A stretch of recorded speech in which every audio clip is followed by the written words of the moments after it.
حضرت انس بن مالک رضی اللہ تعالیٰ عنہ فرماتے ہیں خاتون نبی کریم کی بارگاہ میں آئی، عرض کرنے لگے یا رسول اللہ صلی اللہ علیہ وسلم مجھے مرگی کا مرض ہے۔ توجہ ہے میری بات پر؟ حضور مجھے مرگی ہے۔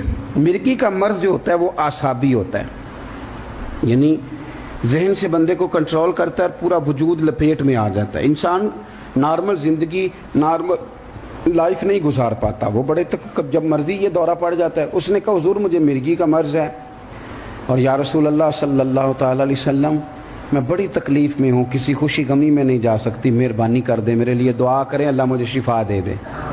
خاتون اور پھر خواتین میں ذرا صبر بھی کم ہوتا ہے، قربان جائیں محبوب کے انداز تکلم پر۔ حضور فرمانے لگے تو ایک سودا نہیں کر لیتی؟ یا رسول اللہ صلی اللہ علیہ وسلم حکم فرمائیں۔ سرکار فرمانے لگے یہ بتا کہ تو نے شفا لینی ہے کہ جنت لینی ہے؟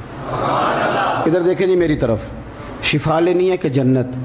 حضور فرمانے لگے اگر تو کہے تو میں دعا کرتا ہوں اللہ تجھے شفا دے دے گا، اور اگر تو صبر کرے نا تو تیرے ساتھ وعدہ ہے رب حساب نہیں لے گا، بغیر حساب تجھے جنت عطا فرمائے گا۔ سچی بات کرنی ہے، سچی۔ ہمارے پیر صاحب، ہمارا کوئی بزرگ نیک آدمی اللہ کا ولی ہم سے کہے کہ شفا کے جنت، ہمارا جواب کیا ہے کہ حضرت صاحب تسی گوڈا ٹھیک کرو نا جنت باری ویکھی جائے گی، اے دی بڑی درد ہے یہ ٹھیک کرو کسی طریقے، یہی جواب ہے نا ہمارا۔ لیکن ان لوگوں کو نا اس طرح جنت کا یقین تھا کہ وہ حصول، ہمارے تو نعت خانوں نے مذاق بنا دیا جنت کا، واعظین نے مذاق بنا دیا ہے، کہتے ہیں تورے تو کیڑی جنت دیاں گلا کرنے، میں کہو دیاں جدیاں اللہ نے کیتیاں، تو مذاق بنا دیا لوگوں نے۔ یہ کون سی طریقت ہے؟ مذاق اڑاتے ہیں آپ دین کے احکامات کا۔ کچھ ملانگ کوئی صوفی منہ دھونے کا پتہ نہیں اور فقیر بن کے بیٹھ گئے، یہ کون سا مذہب ہے جس کے اندر اس طرح ملنگوں، اور لوگ بھی ماننے پہ آئیں تو جو 6 مہینے غسل نہ کرے اسے بھی پیر مان لیتے ہیں۔ آپ بات کو سمجھیں، دنیا میں ولایت اس کو ملے گی جو طریقہ مصطفیٰ پہ ہوگا۔ وہ لوگ ولی ہیں جو 5 وقت نماز پڑھاتے ہیں، اس لیے کہ حضور بھی 5 وقت نماز پڑھاتے تھے، حضور جمعے کا خطبہ دیتے تھے، نبی پاک بیٹھ کے قرآن پاک پڑھاتے تھے، تو یہ پڑھانے والا بیچارہ تو ساری عمر مولوی رہتا ہے، کہتے ہیں فقیری دا کی پتہ ہوں، تو فقیری اور کس کو کہتے ہیں؟ یہی فقر ہے جو مدینے والے رسول نے کر کے دکھایا۔ ہوں تسی ٹھلے ٹھلے بول دے ہو، مینوں تواڈے قاری صاحب نے کوئی گل بھی نہیں دسی، میں کولوں پہ لگا دے، مطلب کونا میں دسے میں جانتا بھی نہیں انہوں نے، لیکن میں کولوں مہربانی کریں تھوڑا سا اپنے علماء پر، بالخصوص آئمہ مسجد کی حالت بڑی پتلی کر دی ہم لوگوں نے۔ نبی پاک علیہ السلام نے فرمایا تھا قیامت کے قریب جا کے تم ایک دوسرے کو دھکے دو گے، کوئی تمہیں نماز پڑھانے والا نہیں ملے گا۔ اب نہیں ملتے آئمہ مساجد، کیوں کہ ہم حشر ہی بڑا برا کرتے ہیں۔ تو مہربانی، یہ قرب قیامت کی علامت ہے، مشکات میں حدیث موجود ہے۔ بہرحال بات دور چلی جائے گی۔ حضرت انس بن مالک رضی اللہ تعالیٰ عنہ فرمانے لگے کہ اس خاتون سے حضور نے فرمایا کہ تو نے جنت لینی ہے کہ شفا لینی ہے؟ تو اس نے 1 منٹ بھی نہیں لگایا، فوراً بول پڑی۔ سوچ دیکھیں، عورت ہے، عرض کرنے لگی یا رسول اللہ تھوڑی سی تو زندگی ہے، میں نا مرگی کے ساتھ ہی گزارا کر لوں گی، آپ وعدہ کرے میرا رب مجھے بغیر حساب کتاب جنت عطا کر دے۔ یہ سوچ پیدا کرو، یہ حسن ہے، یہ کمال ہے۔ ہماری وہ جو سوچ ہے نا کہ بس فلاں بڑے ٹاؤن میں میری کوٹھی بن گئی تو بس جی، یہ چھوڑ دیں، آپ جنت میں پلاٹ بک کرائیں، آپ اس کے لیے تیاری کریں۔ حضرت عثمان غنی تاجر تھے، تاجر گھاٹے کا سودا نہیں کرتے، لیکن نبی پاک علیہ السلام نے فرمایا جو کنواں خرید کے دے گا میں اسے جنت دوں گا۔ حضرت عثمان غنی کامیاب ترین تاجر ہیں، فرماتے ہیں مجھے اللہ نے کمال دیا، مٹی کو ہاتھ لگاتا ہوں رب سونا بنا دیتا ہے، لیکن کامیاب تاجر تھے۔ حضور نے فرمایا وہ کنواں، ایک میٹھے پانی کا کنواں، اور 500-600 دینار اس کی قیمت تھی صرف۔ حضرت سیدنا عثمان غنی رضی اللہ تعالیٰ عنہ گئے تو آپ کو پتہ ہے کہ یہ آج کل لوگ خرید رہے ہیں جانور قربانی کے لیے، تو کسی کے ڈیرے پہ جا کے پوچھیں کہ جناب یہ بھینسا، یہ کٹا، یہ بیل، یہ کتنے کا ہے، تو اگر زیادہ قیمت مانگ دو تو لوگ کہتے ہیں تو نے بیچنا ہی نہیں۔ یہی مطلب ہوتا ہے نا، قیمت اتنی مانگ لو کہ سامنے والا خریدے۔ حضرت عثمان غنی گئے اور آپ فرمانے لگے ایک دن پانی مسلمان پئیں گے، سارے لوگ پئیں گے، ایک دن تو بیچ لینا، پیسے کتنے؟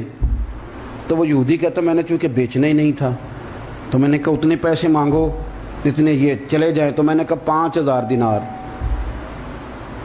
چیز 500 کی, 5000 دینار. چونکہ میں دینے نہیں چاہ رہا تھا, تو کوئی بیوقوف بھی بندہ نہیں تھا جو اتنا سامان مجھے دے گا مال. میں نے 5000 مانگا. قربان جاؤں, ان لوگوں کو یقین کامل تھا. یہ کہانیاں نہیں ہیں, یہ داستانیں نہیں, یہ وہ لوگ تھے جو مدینے والے رسول نے آسمان ہدایت کے ستارے بنا دیے. یہ حقیقتیں, ان حقیقتوں کو سمجھ لو. حضرت عثمان غنی رضی اللہ تعالیٰ نے جیب میں ہاتھ ڈالا, 5000 دینار رکھے, رکھ کے فرمانے لگے تو نے اپنی حیثیت کے مطابق مانگا ہے, ورنہ مجھے تو میرے نبی نے کہا تھا جنت ملے گی, میں 40,000 دینار لے کے آیا تھا. میں اپنی حیثیت کے مطابق تو نے مانگا ہے, میں پتہ ہی نہیں ہے کہ مجھے مل کیا رہا ہے اس کے مقابلے, مجھے اپنی اوقات کے مطابق مانگا ہے. تو کبھی منہ کھول کے مانگتا, میں تو ہر چیز تجھے دینے کو تیار. تو جنت کا بھی تو کو پلاٹ بک کرا ہے نا. آپ یقین کریں, ہمارا دادا بھی اسی دوڑ میں تھا کہ مکان بن جائے, بچے پال جائیں, پھر ابا بھی اسی دوڑ میں, اور ہم بھی اسی دوڑ میں ہی ہیں. تو یہ جو دنیا داری ہے نا میرے عزیز, یہ تو کھلا میدان ہے, اس کا تو کنارہ ہی کوئی نہیں.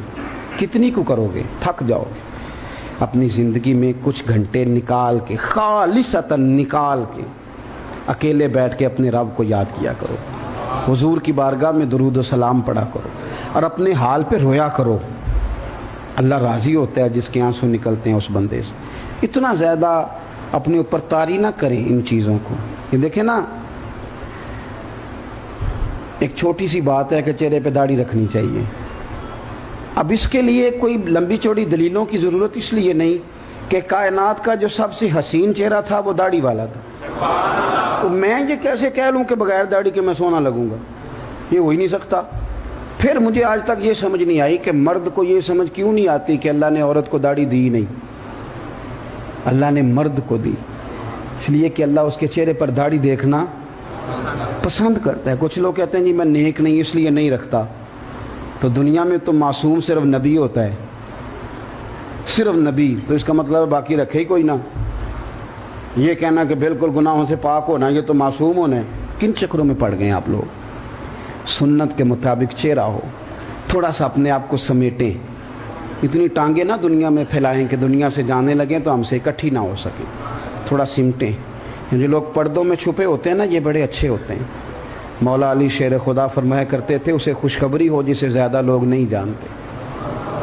چھپ کے رہنے کی کوشش کریں اور مسلح کو آباد کرنے کی کوشش کریں. اپنے آپ کو اس رنگ میں ڈھالیں جو رسول کریم نے ہمیں عطا فرمایا. دنیا داری کا کوئی کنارہ نہیں, کوئی حد نہیں. اور اللہ کے محبوب علیہ الصلوۃ والسلام فرماتے ہیں کہ یہ بخاری ہے, فرمایا تیری زبان سے تو ایک جملہ کبھی خیر والا نکل جائے اور رب کو پسند آ جائے تو ایک جملے کی برکت سے رب تجھے جنت عطا کر دے گا. تو میرے عزیز مہربانی فرمائیں, اپنے حال پہ رحم کھائیں. یہ دور زیادہ باتیں کرنا کا ہے. آپ جس کو چھیڑیں گے وہ مفتی نکلے گا, جس سے بات کریں گے وہ لیکچرار اور پروفیسر ہی نکلے گا. عمل کس نے کرنا ہے؟ ہم تو سارے تقریریں کر رہے ہیں. چھوڑیں, اب کیلو کال سے باہر آئیں, مستی اور حال کا سفر کریں, اپنے آپ کو سمیٹیں.